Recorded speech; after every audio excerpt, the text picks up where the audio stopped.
ഒന്നൊന്നര പൊട്ടിത്തെറിയായി പോയി സാറേ. എടാ, അതുകൊണ്ടാ ഞാൻ പറഞ്ഞത് നീ കരുതുന്ന പോലൊരു പെണ്ണല്ല അവളെന്ന്. ഓ, അത് പറഞ്ഞപ്പോ നീയല്ലേ പറഞ്ഞത് ആനയാണ് ചേനയാണെന്നൊക്കെ. സാറാണ് എടിപിടിയെന്ന് എന്റെ ഇഷ്ടം അവളോട് പറയാൻ പറഞ്ഞത്. ആ, അതുപോലെ ആയിരുന്നല്ലോ നീ ഓരോന്ന് ഒപ്പിച്ചുവെച്ചോണ്ടിരുന്നത്. അവൾക്കൊപ്പം യാത്ര ചെയ്യുന്നു, ഡ്രസ്സ് വാങ്ങിച്ചു കൊടുക്കുന്നു. എടാ, ഇന്ന് നീ വിളിച്ചപ്പോ അവള് ഹോട്ടൽ വരെ വന്നില്ലടാ. അപ്പൊ പിന്നെ ഞാൻ എന്താ വിചാരിക്കേണ്ടത്?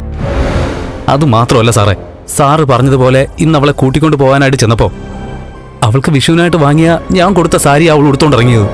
അപ്പോഴെന്റെ പ്രതീക്ഷ കൂടുകയും ചെയ്തു. അവന്റെ അമ്മുമ്മയുടെ ഒരു സാരി. എടാ, ഇനിയിപ്പോ നമ്മൾ എന്തോ ചെയ്യടാ? ഓടി രക്ഷപ്പെടുന്നതാ നല്ലത്. എങ്ങോട്ട്? എന്റെ സാറേ, അവള് പോയി കണ്ണൻ സാറിനോട് ഇതേപ്പറ്റി എന്തെങ്കിലും പറഞ്ഞാലുണ്ടല്ലോ, അയാൾ ആളെ വെച്ച് എന്നെ തല്ലിക്കുന്നുള്ള കാര്യം ഉറപ്പാ. അല്ലെങ്കിൽ ആ ഓഫീസിലുള്ള എല്ലാ സ്റ്റാഫും കൂടെ എന്റെ ദേഹത്ത് കൈവയ്ക്കും. ഞാൻ അവളോടൊന്നും പറയരുതെന്ന് പറഞ്ഞായിരുന്നു.